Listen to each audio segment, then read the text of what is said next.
Hey everybody, welcome to etrailer.com. I'm Bobby, and today we're taking a look at the Kuat Sherpa 2.0 here on our 2021 Ford Bronco.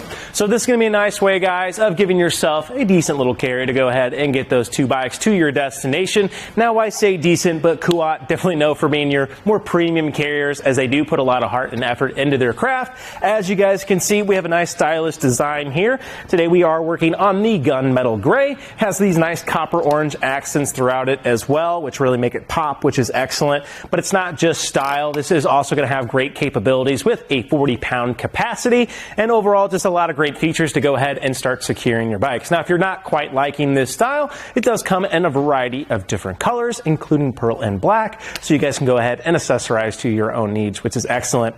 Now, right out of the gate, though, you are having a front tire hold on your bikes. Now, what that's excellent for, as you guys can see, our carbon frame bikes are going to have no problem getting carried by this, as we have no frame contact, so we won't be warping those frames.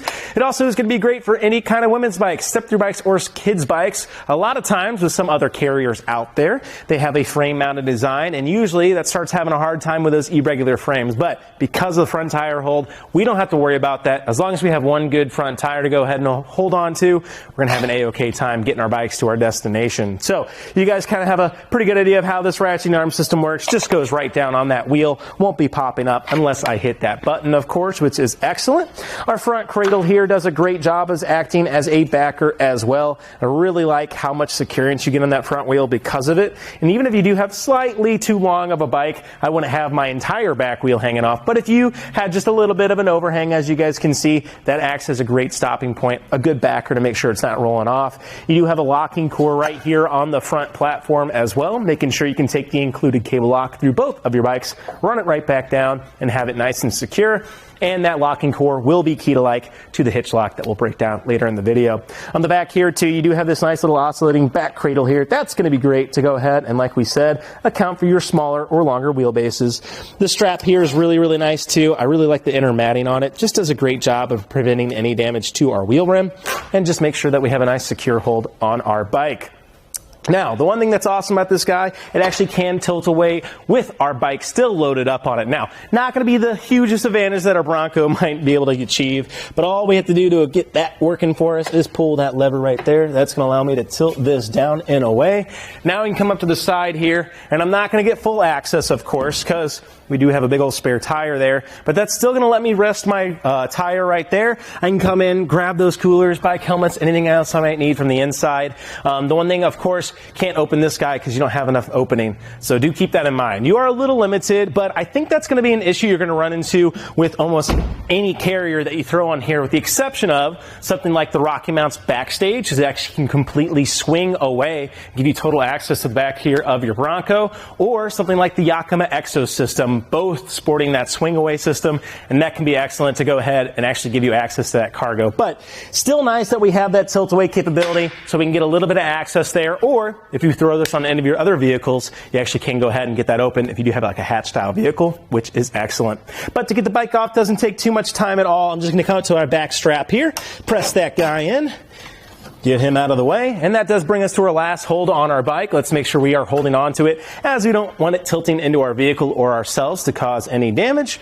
And all I have to do, come up right to my ergonomic grip, press in, lift it up and away, and I can just grab my bike and walk out in no time. So really, really like how that works, and mounting it becomes just as easy.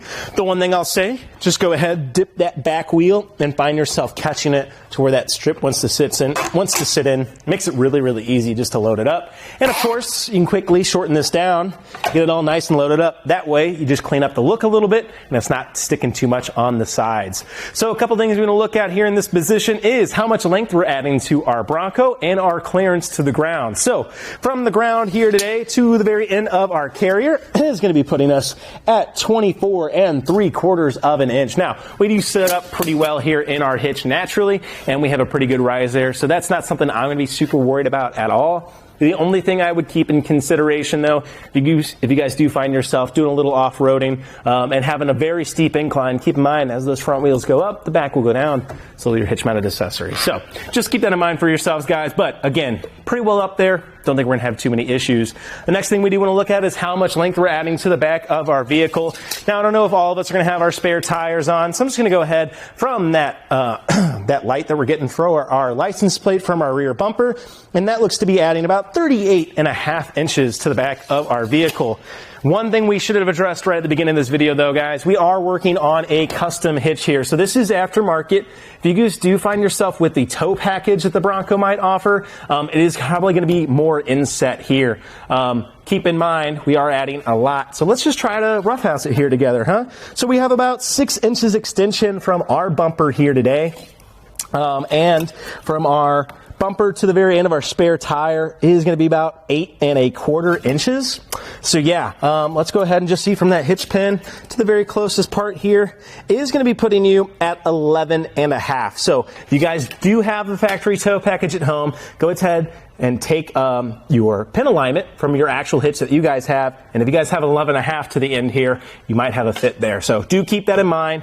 I really prefer this draw tight though. As you guys are seeing, we're getting great extension from our spare tire. So that's definitely something to keep in mind as well. So sorry about this hitting that now, guys, but we can quickly go ahead and take ourselves and bring this up into position to see how much space we actually shaved down. So all I have to do that is actually tilt this up instead of down. That's going to really help bring us nice and tight to that spare tire.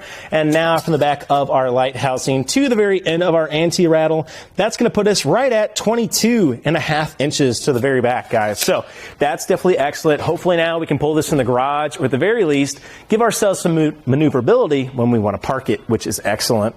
Moving our way down to the inside though, here we can see that we do have our 2-inch shank here today for our 2-inch hitch, of course.